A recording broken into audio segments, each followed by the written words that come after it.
Well, welcome back to the White-knuckled Podcast. My name is Nate Robinson. I'm here with Pastor Joseph Tillman, Deepen Jr. Doctor. Yeah, man. Good How to see you, dude. I'm well. I'm actually doing great. That's so good for you. It is. I'm not sick. I'm not tired. No. I'm feeling wonderful, just rejuvenated, Super. ready to go. Let's do this thing. Yeah. Yeah. Woo! Yeah. Yeah. Because you're not really as... How are you feeling? Maybe is a better question for today. Terrible. Yeah. You want to let people know why, or just kind of leave it at that? I'm off the nicotine technology. I hate half my life, and I'm enjoying the other half. Which leaves me in a really weird spot. Yeah. Well, at least you're enjoying half. I mean, it could just be all bad or something. So that's good. And hopefully you'll make it through this episode with some sense of clarity, or I don't know, whatever. It's never mind. Okay, today we're talking about fasting, which I guess has sort of something kind of to do with what we just talked about, but not really, but maybe. But I mean, sort of. We're kicking. It's not the something. same thing. No, at all. No, really. Yeah. Okay. Read the ad. All right, here we go. Again. Before we get started today with our questions, we want to shout out our sponsor, the Discipleship Group. The Discipleship Group is a systematic training for Christians who want to go deeper and grow stronger in their relationship with God. In these courses, Dr. Jay Zen brings you over 4 decades of study, pastoring, and teaching to equip the saints to make disciples. The Discipleship Group is a series of 6 books, each book consisting of 26 weeks. Therefore, it's 3 years of study. Each week has articles written by the author to read, a chapter from a supplemental book like The Passion for God or More Than a Carpenter, The Master Plan of Evangelism, and there's scripture readings each week from the Old Testament, New Testament, and the Psalms. I've used the Discipleship Group resources for over a decade. I've used them in groups of 2 to 3 people. I've used them in small groups up to 12 people.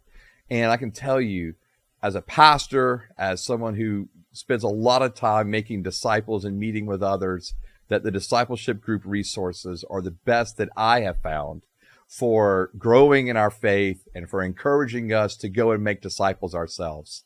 Go to discipleshipgroup.com, check out their resources, find out information about Dr. J, and I'm telling you, you will not regret it. Perfect.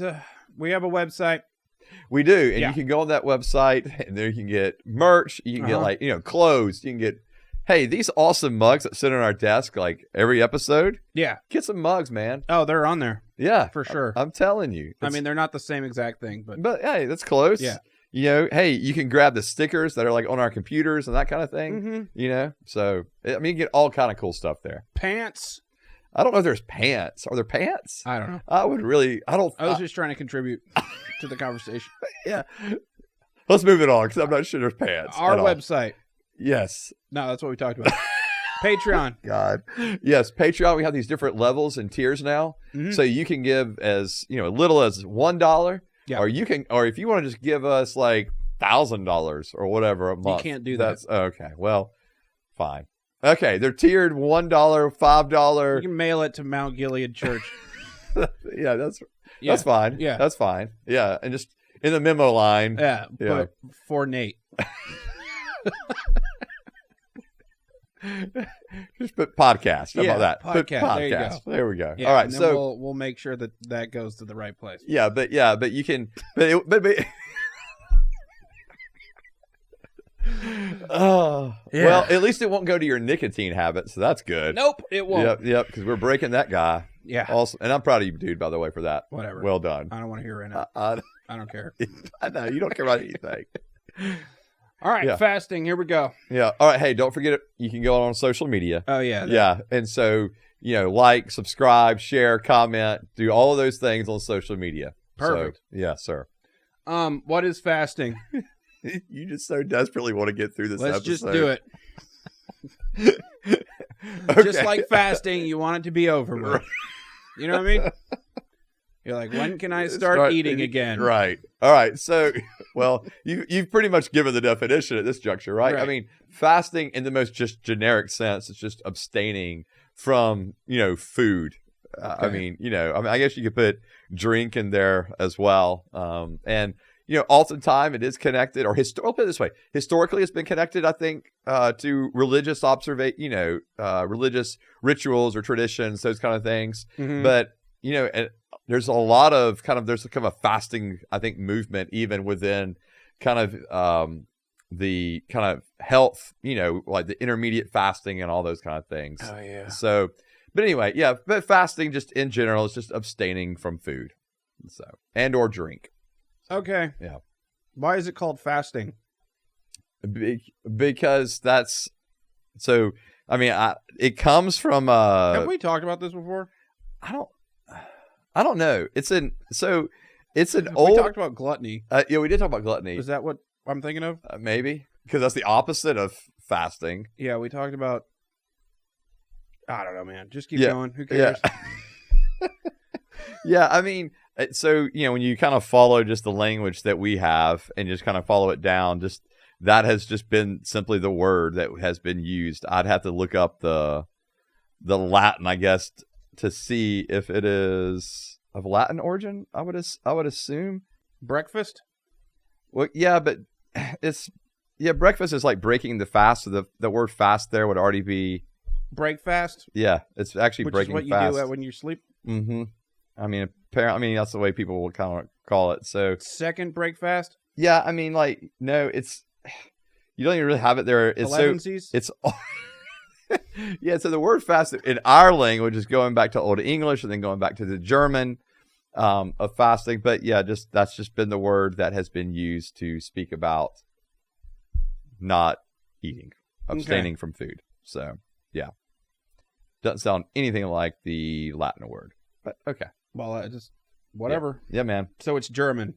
Yes, and we'll say that. Where in the Bible does it talk about fasting? So, Bible, fasting. Mm-hmm. Yeah, so actually there's a good bit. Right. Sorry. Who's out of it? I don't know. Bible. Oh, yeah. All right. Yeah. So, all right.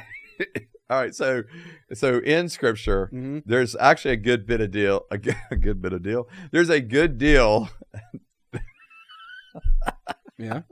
Is the sentence going to go in a direction? All right. Mm-hmm. So in Scripture, Bible. Yes, in the Bible. Okay. There's actually quite a bit about fasting. About fasting. Okay. Yes. All right. So we see Jesus talking about it. Okay. And so. He did it, right? Oh yeah, for 40 days. Yeah, Jesus didn't even talk about it, or not. He didn't just talk about it. Yeah, so he actually fasted for 40 days himself. Right. That was when Satan was like, "Hey, do all this stuff," and he was like, "No." Correct. Yeah. Yep. And so so a lot of us know it as Jesus' temptation in the wilderness or the desert, whatever. But yeah, so Jesus fasted for 40 days. Jesus also taught about fasting on the Sermon on the Mount.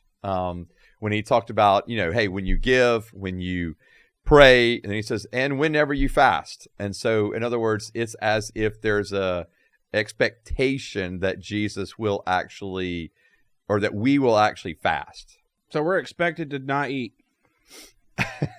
Yeah. So, all right. How about this? Let me just quote a few different verses. Perfect. All right. Let me do that. I'll sit back and just listen to you quote. That'd be great. All right, so Matthew chapter 6, verse 16, from the Sermon on the Mount, Jesus says that whenever you fast, don't be gloomy like the hypocrites, for they make their faces unattractive so that their fasting is obvious to people. Truly, I tell you, they have their reward. But when you fast, put oil on your head and wash your face, so that your fasting is obvious to others, but to your Father who is in secret, or isn't obvious to others, but to your Father who is in secret. And your Father who sees in secret will reward you. And this follows the same line. That was a good verse. I like that one. Yeah. This follows the same line of conversation that Jesus had already spoken about in regards to when you pray, when you give. So he says, when you fast. And so, in other words, this is one of the spiritual disciplines, if you were, that's found in the life of Jews, yes, but also for Christians. Okay. Now, in the same gospel, in Matthew chapter 9, Jesus is actually questioned by individuals of why his disciples are not fasting. Because he's talked about, hey, when you fast, and it was very common for other disciples to fast of different rabbis. But here's Jesus and his disciples are not fasting. So he's actually being asked by John's disciples. They say, hey, why do we and the Pharisees fast, but your disciples do not fast? And so Jesus in Matthew... Because my disciples hungry. Yeah. They're walking all around all day, handing out fishes and stuff. And collecting donkeys and whatever. Yes, those things. And palm trees. Collecting palm trees. Yeah, for the just grabbing the trees and for the carrying walk them through around. town. Right. They're busy and they're hungry. Okay. Anyways, moving forward. Loaves of bread. Are you hungry? Is this making you hungry? You keep using all right words. All right. Anyway. What? Fine. Matthew 9, verse 15. Just trying to do my part on the podcast and say funny stuff when you say Jesus stuff. Right. All right, next. I didn't even get through what I was saying originally. All right. So Matthew 9, verse 15. Yeah. So Jesus said to them, can the wedding guests be sad while the groom is with them? The time will come when the groom will be taken away from them, and then they will fast. And so he's speaking to himself as if he's the groom, okay? Oh. And so he's saying, hey, while I'm with them, they will not fast. But there'll be a time that will come, I will not be with them, and then they will fast. So we're supposed to have not eaten since year 33 AD. Okay. No food. No. Okay. Well, and Jesus more than likely died not in 33 AD, but somewhere 28, 29. Let's put it in that range. What? Yeah. But wrong. No, not wrong. Because Jesus more than likely was born in like 4 or 5 BC. How was Jesus born before Christ? Yeah, but that's not what. But that's not what it. I mean, that's what we have labeled it as. Yeah, because that's. Yeah, because we. Why do you think we labeled it that way? All right. All right. Because we'll take BC and AD, and then you'll hear people talk about it, and this really makes no sense. But they'll say things like BC is before Christ, okay, and AD is like after death, and you're like, well, no. So Jesus' life didn't count, basically. No, that's not what I'm saying. I'm saying that's not. Didn't count in the number charts. According to. Whatever. Keep going. Fasting. I don't care. Oh, that was a good trail to go down. Okay. Wow. Anyway, all right. Maybe we'll do a whole thing on like. Tangent complete. Oh, yes. We'll do a whole thing on like dating. Okay. Dating? We already did that. Did like 4 episodes of it. I mean like the BC and AD, the BCE and the CE. Yeah. We'll have to do like a conversation of all that. Mm-hmm. I mean, because like the BC before Christ, but it's not. Anyways, I don't. Well, that's a whole different episode. We'll just okay. All right. All right. Back to what I was saying. Bible. Fasting. Bible and fasting. All right. So yes. So no, we don't, or no, we're not supposed to like just never eat again. Like that's not fasting. Okay. That's just starving yourself to death. Right. Okay. So fasting is something that is done for a specific period of time. Okay. So I'm abstaining from food for a specific period of time. All right. All right. And then actually in the Old Testament, because we could look at other examples in the New Testament as well as far as fasting is concerned. But in the Old Testament, there's actually a whole chapter on fasting. Oh. And so Isaiah 58 is literally a whole chapter on fasting. Hungry. And it speaks about the distinction or the difference between a fast that is considered like a true fast or a just fast, a righteous fast, and then a fast that would be considered, okay, this is this is not a true fast, okay? Mm-hmm. And so it makes distinctions between the two. And what it's really saying is hey, you have fasted. So here's the prophet Isaiah, and he's speaking to his countrymen, and he's saying, yeah, you fasted, but when you fasted, you still were not you're fasting, but that doesn't earn you anything, doesn't gain you anything, because you're doing that as if you're really religious and this is really going to gain you something. But the reality is you're not even taking care of the poor. You're not treating people with kindness and with justice. So he kind of speaks to this and says, this is not a true fast. He says, for example, in verse 4, verse 3. And so Isaiah 58, why have we fasted, but you have not seen? We have denied ourselves, but you haven't noticed. And what he's saying is, this is what they're saying to God. The people are saying, we fasted, God, but you've not seen us. We've denied ourselves, but you haven't noticed, because you haven't done anything for us. You haven't changed our trajectory in anything.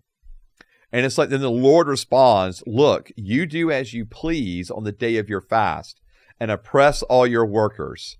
You fast with contention and strife, to strike viciously with your fist. You cannot fast as you do today, hoping to make your voice heard on high.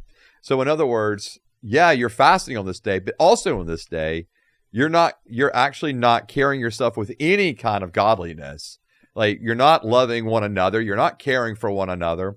And so there's this ritual act is not gaining you anything. So he goes on to say in verse 5, will the fast I choose be like this, a day for a person to deny himself, to bow his head like a reed, and to spread out sackcloth and ashes?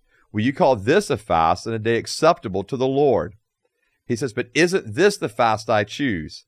To break the chains of wickedness, to untie the ropes of the yoke, to set the oppressed free, and to tear off every yoke? Is it not to share your bread with the hungry, to bring the poor and homeless into your house, to clothe the naked when you see him, and to ignore your own flesh and blood? Then your light will appear like the dawn, and your recovery will come quickly. Your righteousness will go before you, and the Lord's glory will be your rear guard. At that time you will call, the Lord will answer. When you cry out, he will say, here I am. And so, and he goes on to say, and if you get rid of the yoke among you, the finger pointing and malicious speaking, if you offer yourself to the hungry, satisfy the afflicted one, then your light will shine in the darkness, and your night will be like a noonday. And so, again, the whole point is, fasting in itself doesn't gain you anything. It's all about, okay, fine, you're fasting, but what else? What is the way you are living in relationship with others? Okay, and so those are just a few examples of fasting that we find in Scripture. Okay, what's the point of fasting?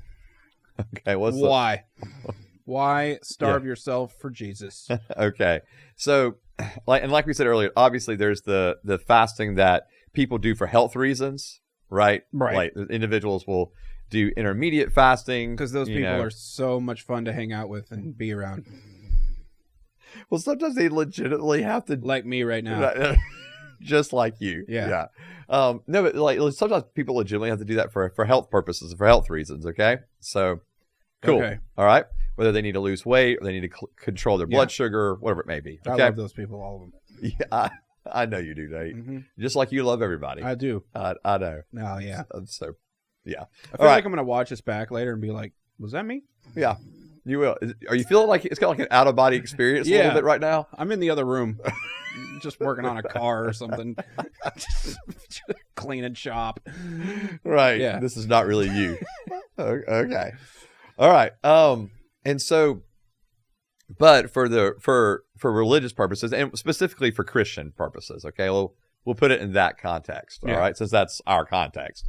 So the reason that Christians fast is it's one of the spiritual disciplines we do, like prayer or study or giving, and it's once again it's about the fact that we're not allowing the world, if you were, to control us. Okay. And to control and in other words, that we're able to deny ourselves for the sake of not only growing in, so some people will label fasting as we do it to grow in relationship with Christ, Some people will do it fast. Hey, we fast to make us aware of the needs of others. Like it's kind of talking about here in Isaiah 58. But I think often we fast as it's just another one of the spiritual disciplines that we do. Yes, to be closer to the Lord, but also that we would say, you know what, we're going to deny self for the sake of Christ. And we're not going to allow things like, I mean, you know, because none of us want to be controlled by just our urges or our impulses on everything. And so fasting is one of those means I feel like the Lord has given us. That's like that. It's like a protection for us, if you were, so that we would not be controlled by, you know, those base things like hunger or food, you know? Okay.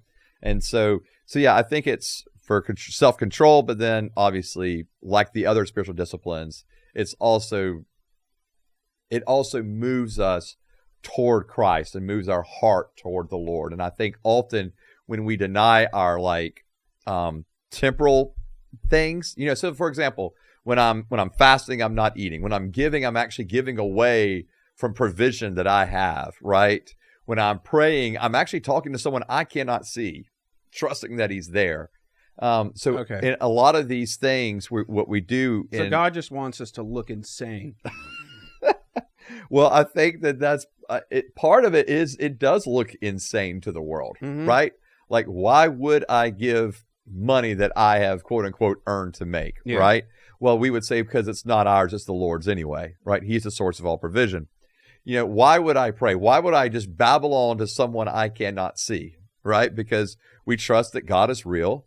And so therefore, we're willing to put our hearts and our lives before him in that sense. Why would I fast? Well, because life is more than just about the, you know, as the writer of Ecclesiastes says, it's more than just about the eat, drink, and be merry, right? It's more than just about those things. And so it does look, or it can look insane to the world. Like, I get that. But I do think it's also a means in which we go, but our trust is not in ourselves. Our trust is not in what we can do, gain, or obtain. Our trust ultimately is in the Lord. And I think fasting is like prayer and like giving are both signs in which we say, Lord, we're trusting you with our heart and our lives, you know? And so I think it's interesting that this is because when Jesus is talking about fasting in Matthew 6, he then goes on to say in verse 21, right after this, he says, for where your treasure is, there your heart will be also. And I really think this is about the heart. I think all of the Sermon on the Mount is about the heart. It's just about allowing the Lord to have full control and access to our heart where we're trying to say, Lord, I'm yours, we're yours. And all of these means, the giving, the praying, the fasting, opens our hearts up to the Lord for that purpose. So, okay, so how long should I fast for?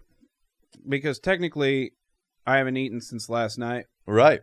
And it's all been for the Lord. And so, is that good enough? If that was a true statement, then sure, that's great. I mean, everything I do is for the Lord. There we go. I like it, Nate. I like it. There we go. Boom. Boom.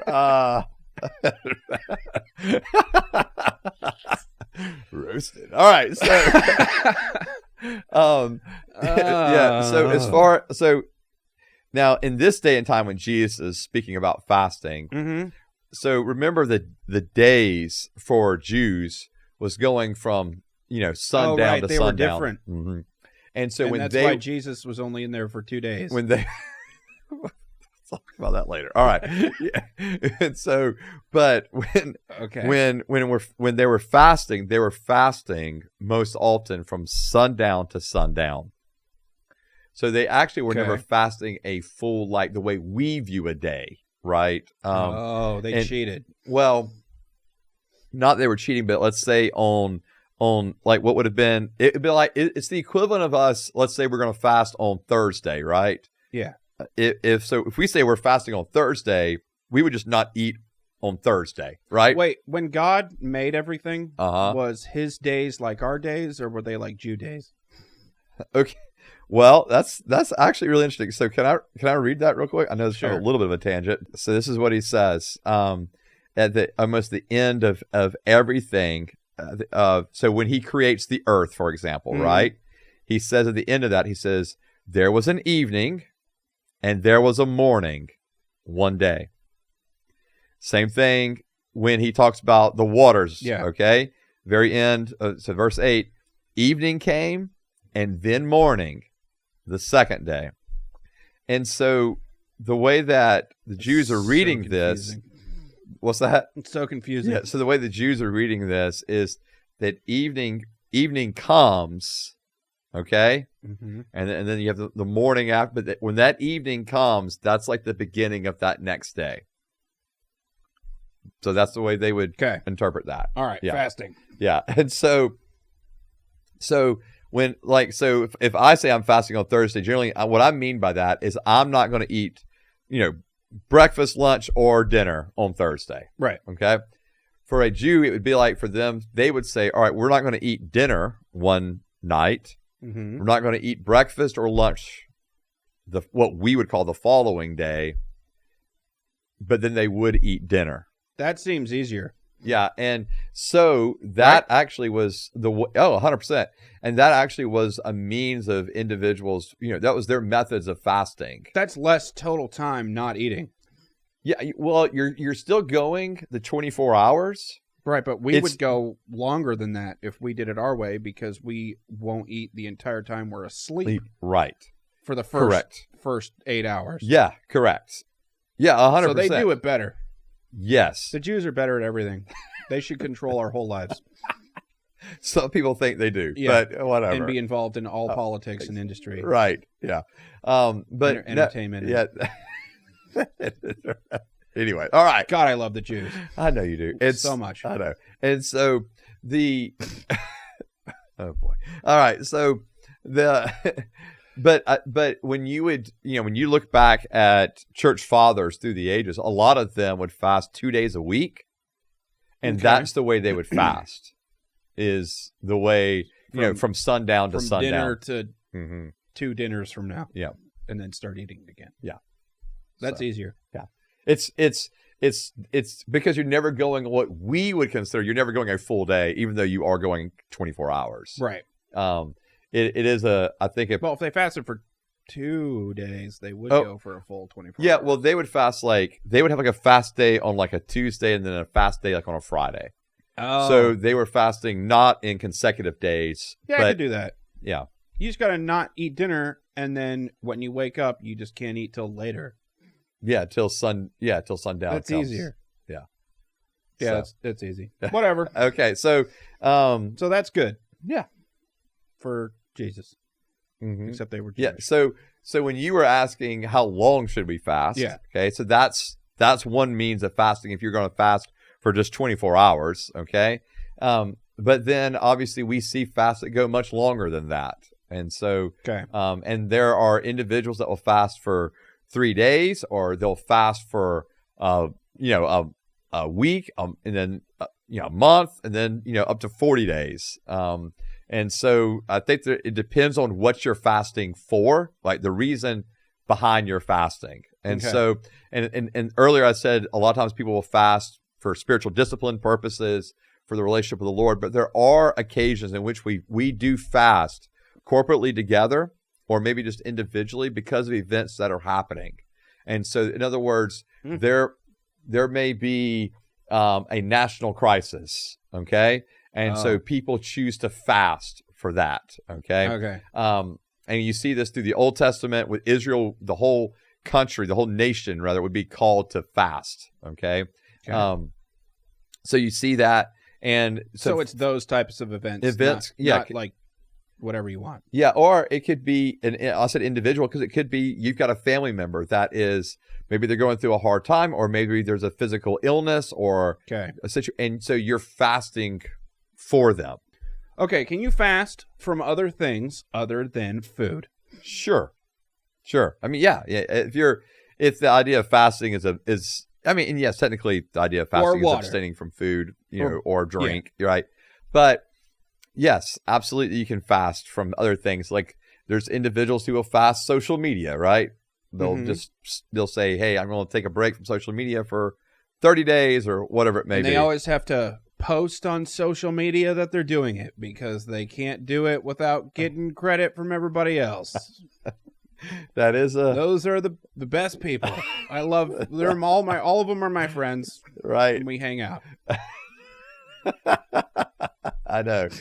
You just I know you love them so much. I'm taking a break from social media because I'm so good to myself. Right. And everyone should be good to themselves like me. Well, and also, if you need to get in contact with me, please text me. I'm so lonely. Here's my number.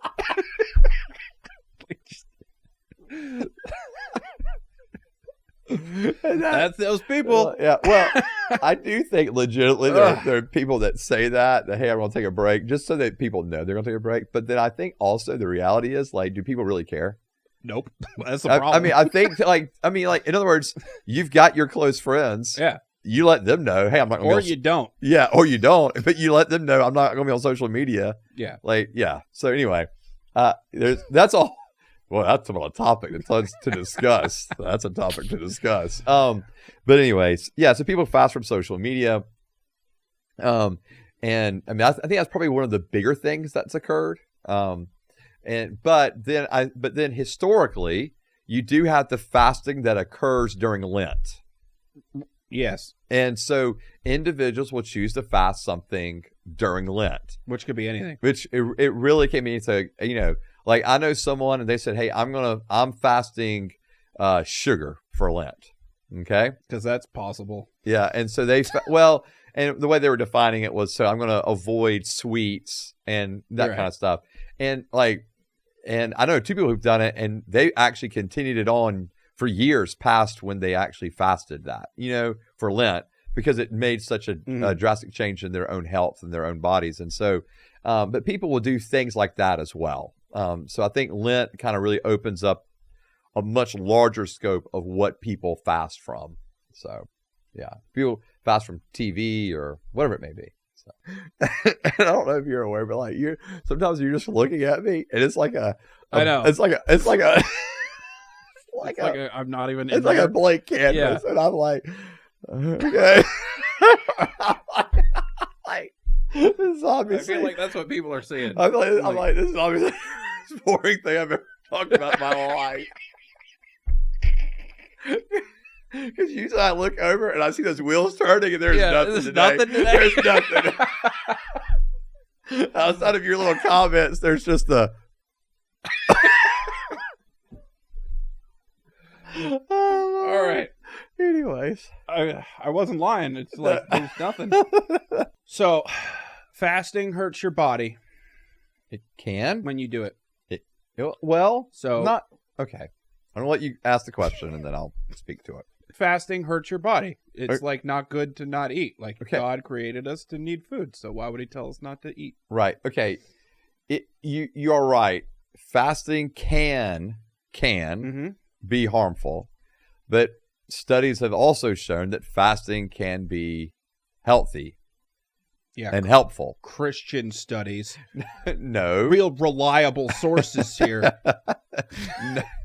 No, I mean, that's even part of why the whole, and I think I was saying intermediate fasting before, but intermittent fasting is actually, I think that's actually why it has become such a big deal, because people have discovered the health benefits of fasting from, certain time spans, right? So, and there's discussions of should you fast for, 12 straight hours, 16 straight hours, those kind of things, right? I've never been in one of those discussions. You're like, I have no idea what you're talking about.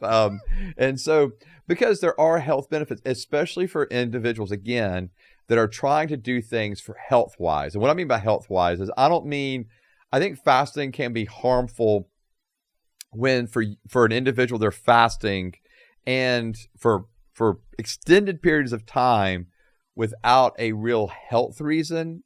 That can't, I think that can get dicey. But for individuals that are doing intermittent fasting, again, whether it is for things like blood sugar, whether it is for things like cholesterol, those studies have found it actually helps to lower those levels down. And so because it's helping with calorie intake and all that kind of stuff, it helps regulating sugar levels. Yeah, but I'm talking about like, hey, I'm not going to eat for a week because I can't tell if God wants me to buy this new refrigerator. You know what I mean? Okay, like, yeah. Okay, all right. So going back to kind of the religious reasons for it. Okay, all right. So, but I just wanted to be clear. There are actually health benefits of fasting, okay? But all right, fine. But Christians don't do it that way or for any of those reasons. They do it because they want God to hear them. Let's make sure it's not everybody. Some are doing it for health reasons. Others are doing it because maybe it's because of Lent and they're doing something for Lent, or maybe it's. But when you're talking about just not eating anything for, let's say, a week, right? Okay, I don't know if even I think it would. This is where it gets for me. Like, because we've taught on fasting. Like when I was teaching on preparing our church for Lent last year and leading us into a season of fasting. I thought that was Catholics. Well, Catholics are not the only ones who celebrate Lent. Okay. And so, I mean, historically, Anglicans and Methodists have done so as well. All right. When you had the Catholic Church part in the thing at church. And you had to be like, oh, yeah, we're not Catholic, by the way. It just means all the church. It means universal. Yeah. Yeah. But people really don't know. Good save. Yeah. What Nate's referring to is, you just copied and pasted this from the Catholic stuff and just came and read it. No. No, it's from, so most people know it's from the Apostles' Creed. Right. And so, okay. Right. So it's the Apostles' Creed. So it's the creed that we all use. And so in there's a line, what Nate's referring to, there's a line in there in the Apostles' Creed that says, that we believe, in the Catholic Church, in the one Catholic Church. Okay. Joseph's like, we're not Catholic. To be clear, it means universal. All right, cool. That's what it means. Okay. All right. Because some people they don't know. All right. So anyway. But going back to your point, your discussion of like, all right, but you do it 7 days, for example. When I was preparing our people for Lent, what I was saying to them were, if you're an adolescent, like you're still growing, right? Right. Okay. I do not encourage like full fast because your body actually needs the nutrients that from food, and so I never would encourage like full fast. I think it's one thing if you go maybe a day. So why didn't God specify that in the Bible? Yeah, well, because I think they would be mindful too that they wouldn't have their kids fasting. Okay. Not for these extended periods of time. My baby's fasting. My 2-year-old's going to fast today. Yeah, no, that's a terrible idea. And so I think when it's involving kids or even adolescents who are still growing. Your Honor, we're very religious. Yeah. Yeah, I don't think it's gonna fly at all. And then I also say it on the other end, right? Individuals who are elderly or individuals who have health issues need to be careful, with fasting. I mean, that's a genuine concern. And so I think we do need to be mindful of it. But if you're able-bodied, able to fast for extended lengths of periods of time, okay. Fast. And yes, you are going to lose weight. And yes, you're going, I mean, there's a lot of things going on there, right? But it's not accurate. It's not the worst thing in the world for individuals. And especially if they take a slow progression to lead into it. And that's one of the things that was always taught to us when I was first getting exposed to fasting when I was in college. Mm-hmm. They were teaching on fasting a lot, was always like, hey, if you're going to do extended fast, make sure that there's a lead-in period. Okay. Or make sure, let's say you're going to fast for a week. Maybe the first 3 days, you're just cutting, like maybe you're going to eat just vegetables and fruit. Something like that. Where you're cutting down the intake amount and that kind of stuff, but you're moving toward getting to where, instead of just binging all out and then next day, I'm just not going to eat anything. Because then that's when you get all that. That's when you get all the headaches and all that kind of stuff. Mm-hmm. And your body kind of can go haywire. But if you are able to slowly kind of move yourself into it, it's much easier to do it that way. Still hard. So you do not compare this at all to like like the monks bashing themselves in the head for Jesus, or you know what I'm saying? Well, like, okay, I don't know if they're bashing their heads. Other Jesus, forms of self-harm for Jesus. Right. No, I don't, because I don't believe Jesus calls us to self-harm. Okay. Yeah. I don't think you say to like rip our clothes and tear our hair out and do stuff like that. No. When we do, what is it? No. What is it then? I mean, there's like the Jews would respond with like sackcloth and ashes and that kind of stuff. But like, yeah, they would tear their clothes and stuff, but they're not. There's no self-harm involved. Okay. And so the same thing, you know, with Christianity, like there's no. But wasn't part of that like self-harm? Wear uncomfortable clothing for some reason? Like that's self-annoyance then. Yeah, but it's not self-harming, you know? Yeah. So sackcloth may not be the nicest fabric to wear, but it's not like I'm harming myself. Okay. Yeah, Christ doesn't call us to harm ourselves. And so and that's why I think when we're doing fasting appropriately, it's not harming us either. Okay. I mean, because so I shouldn't be harming myself for Jesus in any other way except for not eating. Okay. You should never self-harm. Never self-harm, okay? Ever. All right?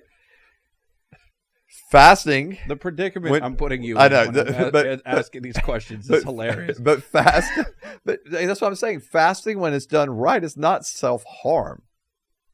It feels hurt. Well, sure, it may. All right, yeah, it might feel uncomfortable. It might feel painful, but yeah, and that's like a physical part. Like when the Lord calls us to give, it might feel painful to give, but we still do that. So. But understand when you're talking about the physical nature of things, yes, it can, like, yeah, I'm hungry and I want to eat, right? I mean, but I don't think that's self-harm as long as it's, again, done appropriately for right reasons and by able-bodied people, then good deal. The Christians that like don't speak for months until they get what they want or anything like none of that's the same thing as this. You get what you get the point I'm trying to ask, right? Yeah, I do. I think. I mean, like, I understand there are. Okay, yeah, you'll have individuals that just won't speak. Like, I knew someone who did that. Like, they just didn't speak for 40 days or whatever it was. You know, like, okay, that's a little. For me, our podcast would be really boring. I would be like, that's a little strange. Yes, that would be a terrible podcast. Hey, Joseph. I just not answer. I just stare at you. And, you know, I just put a picture of you on the other side. But no, I think that, I mean, so yeah, that was a little strange, a little weird to me, but for the individual, they felt called to that. Okay. Like, but again, only that's not self-harm. Do you think that was real?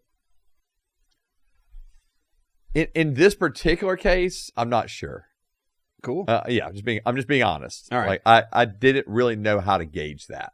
So just not eating, not any other weird stuff. God's not going to ask you to hurt yourself or He's not be weird. Yeah. Well, but I do think we Christians will come across as weird. I don't. In this society. Yeah, right.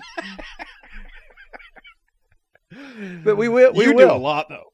I know. But we will come across as weird. Okay. So. Yeah. All right, I'll just try to be weird more in other ways so that my Christian weird doesn't ever show itself. Okay. You know what I mean? Just always be weird. Yeah. All right. So churches will often do church-wide fasts where they decide for you that you're not going to eat for a certain period of time. Okay. What's up with that? Should you go along with that? And does God give my pastor the authority to dictate whether I can eat or not? Okay. That's a great question. Okay. Great question. All right. So in our campus ministries, this is the first time I was exposed to this kind of thing, right? Okay. So in my campus ministry in college, we would do a 21-day fast every year. And that's so long. And so we do a 21-day fast. It's actually not my longest fast, but we can ask me about that in a second. But didn't you do one when you were dying already? Isn't that when you did that? What? When you were... Oh, when I had pancreatitis? Yeah. No. I did a 40-day fast when I was in college. Oh. Yeah. Didn't you do But one it when was you a had little pancreatitis modified. too, though? Well, that wasn't okay. Well, that was just me not eating because I couldn't. That's what it was. Yeah, that's what I. Good job. Yeah, thanks. That's what I weighed, like 50 pounds less than what I do right now, and it was just because I was in so much pain. Every time I ate, I just didn't eat. Right. Or if I did eat, it would be like I'm gonna have like the smallest little thing of Jello, or Jello's good. Yeah, Jello was good. Yeah. So I'd have Jello. Like a more substantial thing would be like pudding. And then if I was feeling like really crazy, applesauce. Oh, no, not applesauce. Applesauce. Wow. Yeah, That's crazy. I know. And so, but like literally, that was at times. Yeah, there'd be weeks or even a month. I think it was like one time there was like 6 or 7 weeks where that was all I could have, and I can just eat like a little bit of it. Yeah. At a time, because it was just any amount of food was just causing me so much pain. So. Yeah, but no, that wasn't fasting, but because I was. Now. I am obviously. Yeah. So. And that was fasting. That was definitely not fasting. I was in pain. Oh my God! Make the pain stop. How do I make the pain stop? Don't eat. Not eating. Yeah. For Christ. You can't add. I know you like to, but you can't just add on for Christ. Yeah, you can. I mean, and make it. I've seen people do it all the time. Sure you have. All right, so you went to college. I did. Okay. And so, but yeah, in our campus ministry, we do these 21-day fast every year. And so, our campus pastor would always do a long teaching on fasting leading up to it, and make sure that we all understood what, how to fast, how to approach the fast, types of fast, those kind of things. Okay. But he was very careful with all of us. They kept an eye actually on us. And so there was one guy in our, he was a couple years older than me, but every year he would try to do like the 21-day fast, and he would just be like, I'm just not going to eat. But he was already really like tall and thin anyways. And so like a week in, he's like 7 days into this 21-day fast, and he already looks like he's just going to dwindle away to nothing. And then he gave up? Our campus pastor would always come to him and go, You made good. it. You're good. You made it this. We made it this far. Let's stop and let's get back. This 21-day fast is just for not for you. The freshman 15 people. Right. We've got a lot of fatties in here. This is how we keep it down with our yearly fast. No, but and the whole purpose of it for congregationally, when you were talking about like when we come together to do it.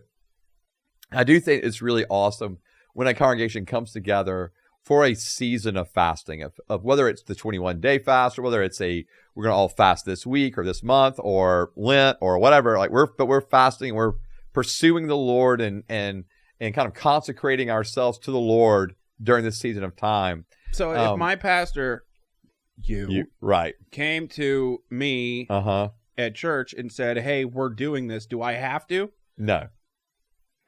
Well, no, I would never demand, and your pastor never should demand that of you, number one.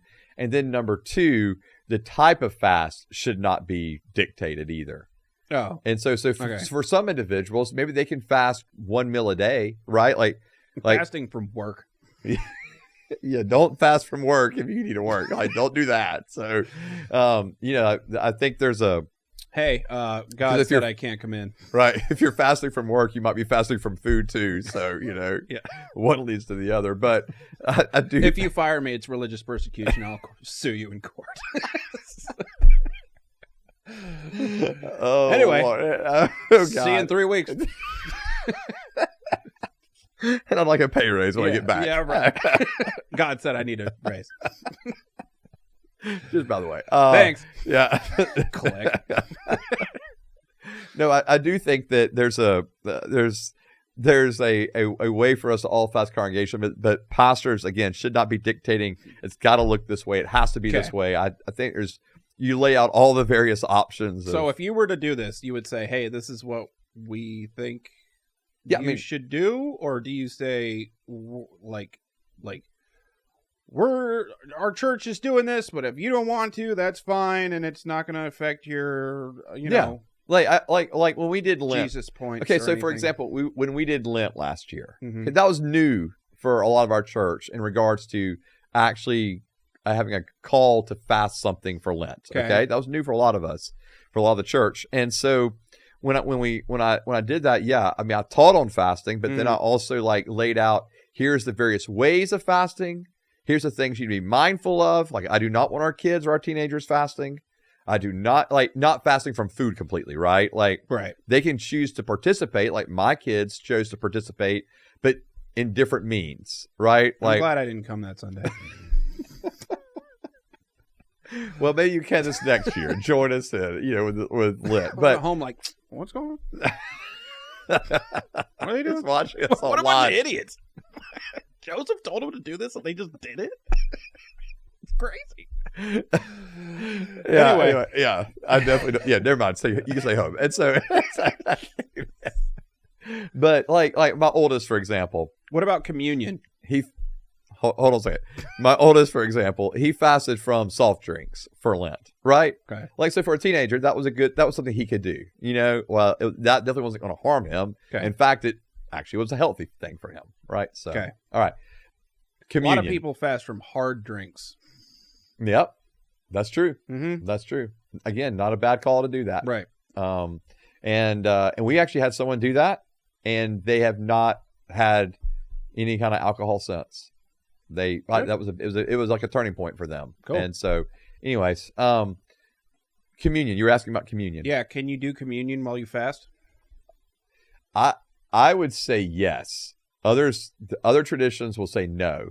Okay. But typically during Lent, the reason I'd say yes, and the reason most traditions during Lent will say yes, is because during Lent, the Sunday is not considered a fast day. Oh. So you're fasting. So you can get wasted on Sunday. No.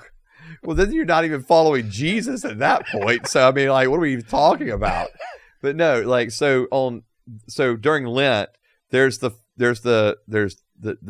length of Lent, but then Sunday is not counted in those days.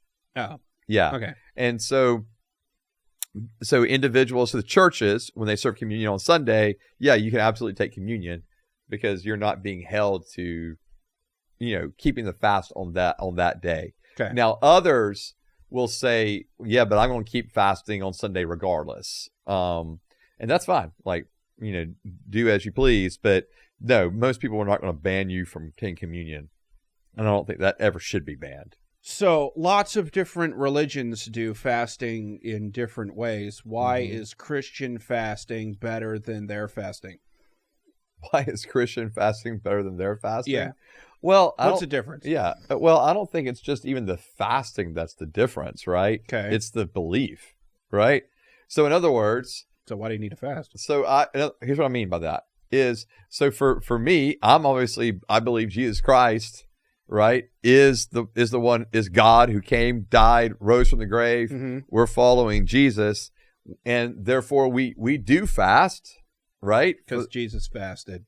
Well, he did, and then he calls us to fast, like when you give, when you pray, when you fast, ... Okay. So there's a calling to do that, and so we fast for those reasons.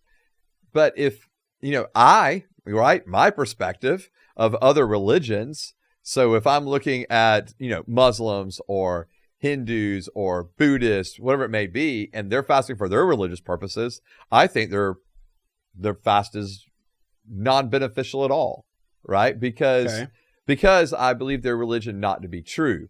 Right. But they would have the same perspective of me and Christianity, right? So they would be like, well, your fasting is of no use, of no value, because your religion's not true. And so it's the same perspective going both ways. So is there a difference?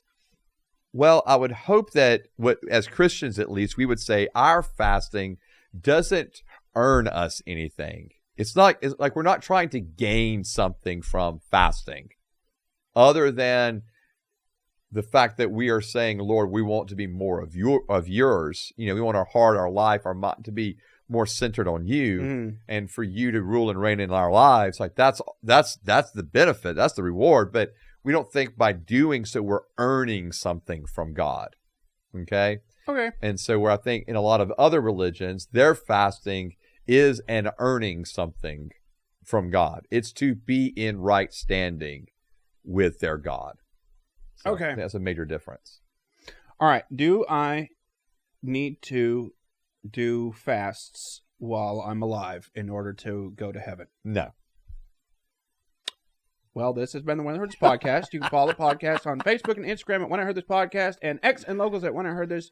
Ring the notification bell, tell everyone that you know about the show, and go to the website where there's t-shirts. You can follow me on Facebook and Instagram at Nate Ramatop, and you can follow Joseph on Instagram at At RevJoT. This has been the When I Heard This Podcast, and we'll see you guys next time. Bye.